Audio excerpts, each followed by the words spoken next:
The morning sun cast long shadows across the red sandstone formations of Utah's Arches National Park as Dr. Elena Vasquez carefully positioned her ground-penetrating radar equipment near Delicate Arch. What she discovered in those first scans would challenge everything humanity thought it knew about these magnificent stone formations. Elena had always been drawn to anomalies. As a geological archaeologist, she specialized in finding the impossible, structures that shouldn't exist, materials that defied explanation, and patterns that suggested intelligence where none should be found. The arches had called to her for years, not just because of their beauty, but because of the nagging inconsistencies in their formation that mainstream geology couldn't adequately explain. The radar's display flickered with data that made her heart race. Beneath Delicate Arch, the readings showed a perfect geometric void, a chamber that nature could never have carved. The stone itself registered unusual density variations, almost as if it had been engineered rather than naturally formed. Elena's hands trembled as she adjusted the equipment settings, hoping she had made an error. The readings remained consistent. 3,000 miles away in Wiltshire, England, Professor James Hartwell was experiencing a similar moment of revelation. He had been studying Stonehenge for 2 decades, but recent LiDAR surveys had revealed something extraordinary. The famous trilithons, the massive stone doorways that form the monument's inner circle, were not isolated structures. They were part of a vast underground network of chambers that extended for miles beneath the English countryside. What troubled James most was the precision of the underground geometry. The chambers formed perfect mathematical relationships with the surface stones, creating a three-dimensional pattern that suggested the work of master architects. The acoustic properties of these hidden spaces were equally baffling. Sound waves introduced into one chamber would resonate through the entire network, creating harmonics that seemed to follow no known physics. Elena and James weren't working in isolation. Around the world, researchers were beginning to uncover similar anomalies. In Jordan, the natural arches of Wadi Rum revealed subsurface structures that mirrored the patterns found in Utah. The Rainbow Bridge in Utah, the Azure Window in Malta before its collapse, and countless other natural arches were yielding similar readings: geometric voids, unusual stone compositions, and electromagnetic signatures that defied conventional explanation. The breakthrough came when Dr. Yuki Tanaka, a quantum physicist from Tokyo, noticed that the global positioning of these arch formations followed a precise mathematical sequence. When plotted on a world map and connected by great circle routes, they formed a geodetic pattern that could not be coincidental. The angles between connection lines followed the golden ratio with stunning accuracy, and the distances between sites corresponded to harmonic frequencies found nowhere in nature. Elena's team had managed to access one of the chambers beneath Delicate Arch through a previously unknown fissure revealed by their excavations. What they found inside defied rational explanation. The walls were covered in what appeared to be stone, but spectroscopic analysis revealed a material that combined silicon, carbon, and trace elements in ways that current chemistry couldn't reproduce. The surfaces exhibited a crystalline structure that seemed to store and transmit electromagnetic energy. More disturbing were the carvings. Intricate patterns covered every surface, displaying mathematical concepts that humanity had only recently discovered. Fractals, quantum equations, and stellar cartography were etched into stone with precision that suggested advanced technology. The carvings weren't weathered or ancient-looking. They appeared as fresh as if they had been completed yesterday, despite carbon dating that placed the stone formation at millions of years old. James's excavations beneath Stonehenge yielded similar discoveries. The underground chambers contained what could only be described as technological artifacts. Geometric shapes made of the same impossible stone material, surfaces that glowed with faint bioluminescence, and formations that resonated with specific electromagnetic frequencies. When his team attempted to map the complete chamber system, they discovered it extended far beyond their initial estimates, connecting to other megalithic sites across Britain in a vast underground network. The international scientific community initially dismissed these findings as experimental error or wishful thinking. The implications were too radical to accept that natural arch formations around the world might be artificial structures created by an unknown intelligence, possibly predating human civilization by millions of years. However, as more research teams reported similar discoveries, skepticism began to give way to cautious investigation. Dr. Sarah Chun, a linguist specializing in pattern recognition, made the next crucial discovery. The carvings found in the various chamber systems weren't random decorations. They formed a consistent symbolic language that appeared at every site. The symbols combined mathematical notation with what appear to be star charts, showing stellar configurations that wouldn't be visible from Earth for thousands of years. The precision of these astronomical calculations suggested knowledge of cosmic mechanics far beyond current human understanding. The electromagnetic properties of the arch structures proved equally mysterious. The stone material acted as a natural superconductor at ambient temperature, a property that modern science considered impossible. Energy introduced into the system would circulate indefinitely, creating standing wave patterns that seemed to stabilize space-time in the immediate vicinity. Sensitive instruments detected minute gravitational anomalies near each arch, as if the structures were somehow altering the fabric of reality itself. As research continued, a disturbing pattern emerged. The arch structures weren't passive monuments. They were active systems that responded to specific stimuli. Certain electromagnetic frequencies would cause the carvings to luminesce more brightly, and particular acoustic tones would activate subsurface mechanisms that had remained dormant for millennia. The structures seemed designed to be operated, but by whom and for what purpose remained unknown.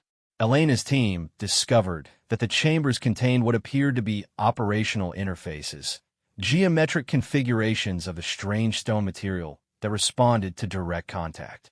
When touched, these interfaces would project holographic displays showing stellar maps, mathematical equations, and symbols that defied translation.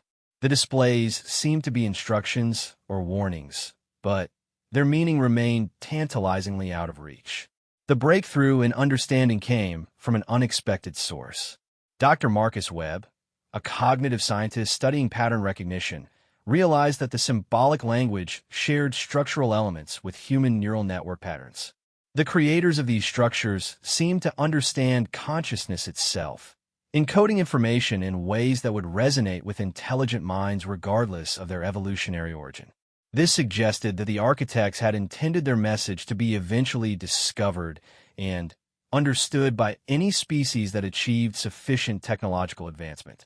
Translation efforts revealed fragments of meaning that painted a sobering picture. The structures weren't monuments or religious sites. They were warning beacons. The stellar charts showed the approach of something from deep space, an entity or force that the architect had encountered before. The mathematical equations described energy patterns and dimensional distortions that suggested technology beyond current human comprehension. The warnings spoke of cycles, vast periods during which this unknown force would traverse the galaxy, seeking worlds with developing intelligence. The arches were positioned to serve as early warning systems and potential shelters designed to protect emerging civilizations from a threat that operated on cosmic timescales. The architects had apparently fled or hidden from this force, leaving only these stone sentinels to warn future intelligent species. As Elena studied the holographic displays deep beneath delicate arch, she began to understand the true sophistication of the warning system. The structures were connected across interstellar distances, forming a communication network that could transmit information faster than light through dimensional folding techniques that human physics hadn't yet discovered. The network extended beyond Earth, connecting to similar structures on other worlds throughout the galaxy. The electromagnetic signatures detected at each site weren't random anomalies. They were status reports being transmitted through the network. The arches were monitoring cosmic conditions, watching for the return of whatever force had driven their creators into hiding. Recent analysis of these signals suggested increasing activity, as if the network were detecting the approach of something significant. James's team made an alarming discovery in the Stonehenge chambers. Deep beneath the main structure, they found what appeared to be a control room, a space filled with the geometric interfaces that seemed designed for operation by intelligent beings. The interfaces were active, displaying real-time information about cosmic radiation levels, gravitational disturbances, and energy patterns detected throughout the galaxy. The data suggested that the threat the architects had warned against was returning. The international research teams working on the Arch phenomenon realized they were facing a decision that could determine humanity's future. The warning systems left by the unknown architects contained not just alerts, but also defensive capabilities. The structures could apparently generate protective energy fields, create dimensional barriers, and even relocate populations to safe dimensions if properly activated. However, using these systems would require a level of cooperation and technological integration that humanity had never achieved. Dr. Tanaka's calculations suggested that the approaching threat would reach Earth's solar system within decades, not centuries. The electromagnetic signatures detected by the Arch network indicated massive energy disturbances moving through nearby star systems, leaving altered space-time in their wake. Whatever was coming operated on a scale that dwarfed human technology, treating entire solar systems as waypoints in its incomprehensible journey. Elena stood in the chamber beneath delicate Arch, her hand resting on one of the glowing interfaces. The holographic displays showed the approach vector of the unknown force, its estimated arrival time, and the defensive protocols that the ancient architects had prepared. The choice facing humanity was stark: reveal the discovery to the world and attempt to activate the protective systems, or continue studying in secret and hope that more time would yield better understanding. The weight of the decision pressed down on her as she realized that these magnificent stone arches, admired by millions of tourists as examples of natural beauty, were actually the last gift of a vanished civilization. The creators had faced extinction, but had chosen to spend their final centuries preparing warnings and defenses for species they would never meet. Their legacy stood hidden in plain sight, waiting for humanity to prove itself worthy of their protection. As Elena activated the communication interface, sending humanity's first message through the ancient network, she wondered if somewhere among the stars, other young civilizations were receiving similar warnings. The stone portals of another race had revealed their secret. Earth was not alone, and the universe held dangers that required unity and wisdom to survive. The holographic display acknowledged her message, and across the world, every arch structure began to glow with renewed purpose. Humanity had been recruited into an ancient alliance, guardians of knowledge that spanned galaxies and eons. The real question was whether the human species possessed the maturity and determination needed to activate the defenses that their predecessors had so carefully prepared.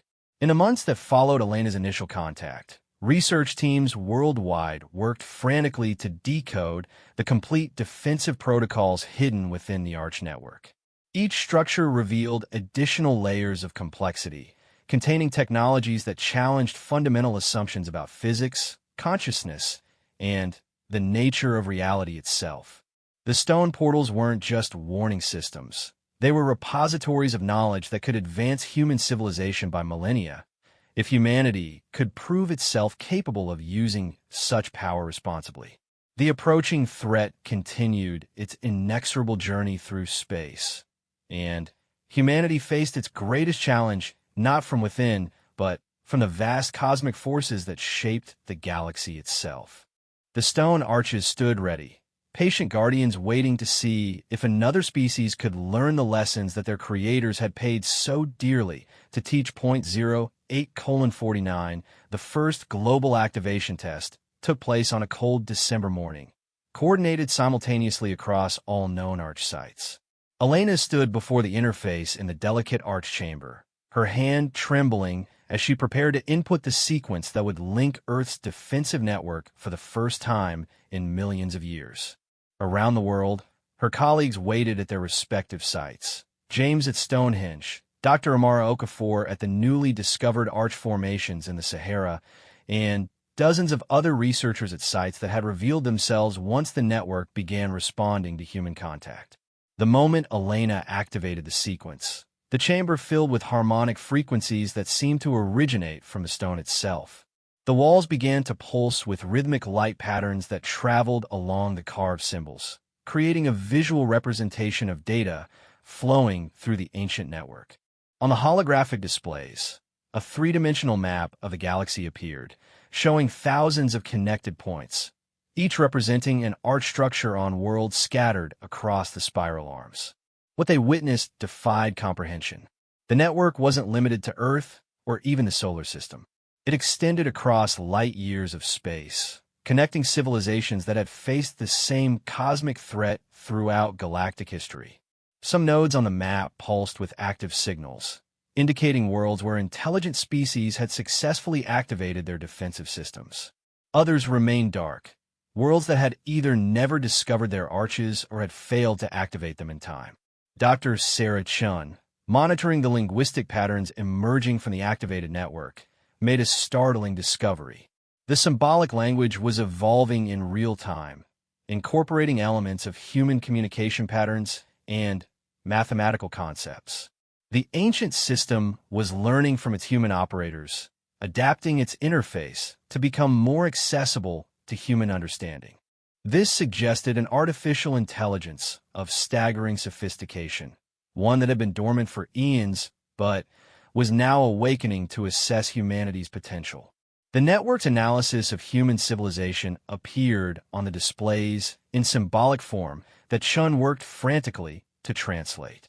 The assessment was mixed. Humanity showed promising mathematical and scientific development, but the system flagged concerning patterns of conflict, environmental destruction, and social fragmentation. The ancient architects had apparently built safeguards into their network, requiring species to demonstrate sufficient unity and wisdom before granting access to the full defensive capabilities.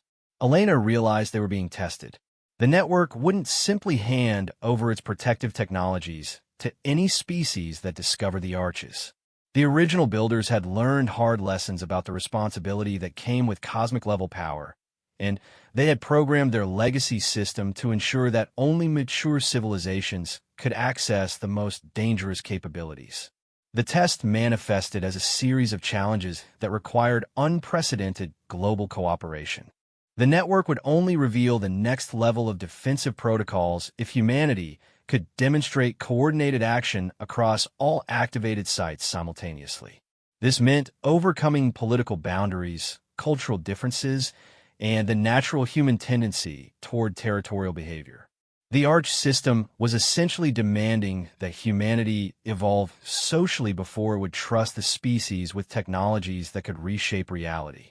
Dr. Rajesh Patel, working at a newly discovered arch site in the Indian Himalayas, reported the first indication of the approaching threat's true nature. His site's sensors detected gravitational ripples that preceded the main force by decades. Advanced scouts or automated probes that surveyed potential targets before the arrival of the primary entity. These scouts were already in the outer solar system, invisible to human technology, but clearly detected by the ancient monitoring systems. The scout readings revealed the true horror of what humanity faced. The approaching force wasn't a conventional invasion fleet or natural cosmic phenomenon. It was something that defied classification. The energy signatures suggested a form of consciousness that existed on a scale encompassing entire star systems, a living entity that consumed the life force of developing civilizations to sustain its own incomprehensible existence. The ancient warnings began to make terrible sense.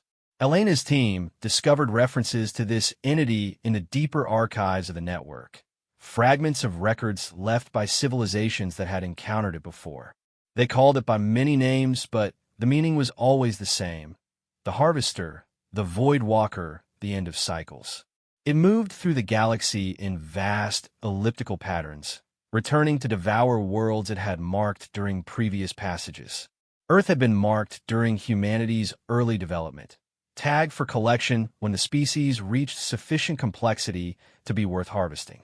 The defensive protocols revealed by the network were as terrifying as they were impressive. The arches could generate protective barriers that existed outside normal space-time, essentially moving protected areas into pocket dimensions where the harvester couldn't reach. However, maintaining these barriers required enormous energy expenditure and perfect coordination among all connected sites. A single failure in the network could cause catastrophic feedback that would destroy the very civilizations the system was designed to protect. James made a disturbing discovery in the Stonehenge archives, records of previous activation attempts by earlier human civilizations. The builders had apparently visited Earth multiple times throughout its history, attempting to prepare various iterations of human development for the eventual confrontation with the harvester. Earlier attempts had failed due to humanity's inability to achieve the necessary level of global cooperation, resulting in the collapse of advanced ancient civilizations that history had forgotten. The megalithic structures found around the world, from Göbekli Tepe to the Easter Island statues, were revealed to be remnants of these earlier preparation attempts. Each represented a previous effort by the ancient architects to guide human development toward the maturity needed to operate the defensive network. The current arch system was their final attempt, incorporating lessons learned from millions of years of failed preparations across multiple worlds. Dr. Yuki Tanaka's quantum analysis of the network revealed its most remarkable property. It existed partially outside the normal flow of time. The system could make limited adjustments to past events within its area of influence, essentially allowing minor course corrections to prevent catastrophic failures. This explained some of the miraculous near-misses in human history, wars that ended unexpectedly, natural disasters that changed course, and technological breakthroughs that occurred just when humanity needed them most. The time manipulation capabilities came with severe restrictions. The network could only make changes that preserved the overall timeline and didn't create paradoxes. Moreover, each temporal adjustment required enormous energy expenditure that weakened the system's defensive capabilities. The architects had learned that changing the past was far more expensive than preparing for the future. Elena stood before the interface as humanity's designated primary operator, feeling the weight of species' survival on her shoulders. The network had recognized her as the focal point for human interaction, partly due to her role in the initial discovery, but mainly because of psychological factors the system found optimal for stable operation. Her stress levels, decision-making patterns, and emotional resilience had been analyzed and found suitable for the immense responsibility of coordinating a planetary defense system. The first major test came sooner than expected. The Harvester's advanced scouts began actively probing Earth's defenses, sending energy tendrils that tested the boundaries of the solar system.